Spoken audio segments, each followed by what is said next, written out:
கூலி டைரக்டர் லோகேஷ் கனகராஜ் இயக்கத்துல நம்ம சூப்பர் ஸ்டார் ரஜினிகாந்த் அவர்கள் நடிச்சு ரீசெண்டா தியேட்டர்ல வெளிவந்த ஒரு தமிழ் ஆக்ஷன் பேண்டின் திரைப்படம். ஒரு மிகப்பெரிய எதிர்பார்ப்புல வெளிவந்த ஒரு திரைப்படம். ஆனா அந்த எதிர்பார்ப்பை பூர்த்தி பண்ணல. மிஸ்ட் ரிவ்யூ தான். ஒரு தரப்புக்கு பிடிச்சிருக்கு, ஒரு தரப்புக்கு பிடிக்கல. என்னை பொறுத்த வரைக்கும் எனக்கு இந்த படத்தை சுத்தமா இன்ட்ரெஸ்டே இல்லை. என்னடா படம் இது இது நம்ம தலைவர் லோகேஷ் பண்ண படம் தானா அப்படின்ற மாதிரிலாம் தோணுச்சு. அந்த பவர் ஹவுஸ் அதுக்கான அர்த்தம் என்னன்னு சொல்லிட்டு இது வரைக்கும் புரியல. பவர் ஹவுஸ்னா என்னடா, பவர் ஹவுஸ்ன்ற கூல் வேர்ட் சொன்னா குடிக்கணுமா இல்ல என்ன பண்ணணும், ஒண்ணுமே புரியலையே அப்படின்ற மாதிரி தோணுது. இந்த அளவுக்கு டீட்டெயிலே இல்லாம ஒரு பொங்கல்ல இருக்கிற ஒரு திரைப்படம் தான் இந்த கூலி. சரி, இந்த கூலிக்கு அப்புறம் என்ன அப்படின்னு கேட்டீங்கன்னா கைதி 2 தான். அவருமே லியோ படத்தைன்னு சொல்லிக்கிட்டு இருக்காப்ல. என்னுடைய அடுத்த படம் அப்படின்றது கைதி 2. இப்போ இந்த படத்தை கூலி படத்தை முடிச்சுட்டு என்னுடைய இம்மிடியட்டா நான் ஸ்டார்ட் பண்ணக்கூடிய திரைப்படம் கூலி 2, ஐ மீன் கைதி 2 அப்படின்ற மாதிரி சொல்லியிருக்காப்ல. ஆனா திடீர்னு என்ன ஆச்சுன்னு தெரியல, கைதி 2 மீண்டும் தள்ளி வைக்கிறாங்க. இதுக்கிடையில ஒரு படம், ஒரு பெரிய படத்தை அவர் பண்ண போறாரு. என்ன பண்ண போறாரு அப்படின்னு கேட்டீங்கன்னா, கூலி படத்துடைய இந்த இன்டர்வியூல ஒரு விஷயத்த கேட்டாங்க. இப்போ தலைவர் வச்சு ஒரு படம் பண்ணிட்டீங்க, கமலஹாசன் வச்சு ஒரு படம் பண்ணிட்டீங்க, 2 பேரை வச்சு எப்போ ஒரு படம் பண்ண போறீங்க அப்படின்ற மாதிரிலாம் கேட்பாங்க. ஒரு ஐடியா இருக்கு, நானும் சொல்லியிருக்கேன், ஆனா எப்படின்னு தெரியல, வெயிட் பண்ணி பார்ப்போம் அப்படின்ற மாதிரிலாம் சொன்னாப்ல. ஃபைனலா அது இப்போ நடக்க போகுதுன்னு இல்ல, ஆல்மோஸ்ட் நடந்துருச்சு. இன்னும் அபிஷியல் அனௌன்ஸ்மெண்ட் மட்டும் தான் வரல.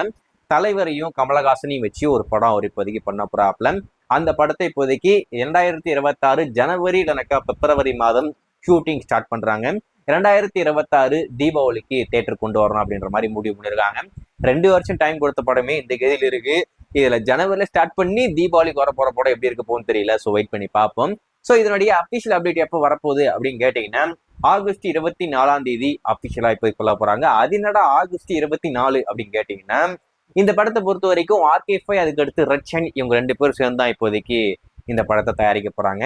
அது இன்னொரு முக்கியமான விஷயம் என்ன அப்படின்னு பாத்தீங்கன்னா, இந்த ஆகஸ்ட் 24 அப்படின்றது ரொம்ப ஸ்பெஷலான ஒரு நாளா பார்க்கப்படுது. எதுக்காக அப்படின்னு பாத்தீங்கன்னா, இந்த ரெட் ஷைனை அப்படியே தூக்கி நம்ம உதயநிதி ஸ்டாலின் அவருடைய பையனான இன்பநிதி கிட்ட கொடுக்க போறாங்க. ஐ மீன் இன்பநிதி தான் ஆகஸ்ட் 24 ரெட் ஷைனுக்கு சிஇஓவா ஒர்க் பண்ண போறாப்ல. ஸோ அவர் பதவி ஏற்கிற அந்த விழாவில் இந்த பெரிய படத்தை இப்போதைக்கு அனௌன்ஸ் பண்ண போறாங்களாம.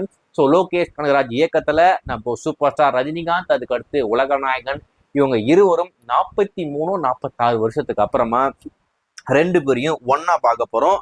கண்டிப்பா நம்ம லோகேஷ் கனகராஜ் இந்த படத்தையாவது நல்லா பண்ணுவாரு அப்படின்ற மாதிரி நான் எதிர்பார்க்கிறேன். ஸோ வெயிட் பண்ணி பார்ப்போம். இதனுடைய அபிஷியல் அப்டேட் அதிகாரப்பூர்வமா வரும்போது ஒரு மிகப்பெரிய ஒரு பயங்கரமான சம்பவம் இருக்கும் அப்படின்ற மாதிரி எதிர்பார்க்கிறேன். இப்போ இது ரூமரா தான் வெளிவந்திருக்கு. இந்த ரூமரை வெளிவந்ததுக்கு அப்புறமா கூலி படத்தை எல்லாரும் மறந்துட்டாங்க. ஸோ அதை போட்டு அடிச்சுக்கிட்டு இருந்த எல்லாருமே இதுக்கு வந்துட்டாங்க. போட்டு உம்மால தூக்கி சொருவு, பயங்கரமான ஒரு காம்பினேஷன் அப்படின்ற மாதிரி. ஏன்னா பல வருஷமா காத்துக்கிட்டு இருக்கோம் 2 பேரை பார்க்கணும்னு சொல்லிட்டு. அதை நம்ம லோகேஷ் தான் பண்ண போறாப்ல.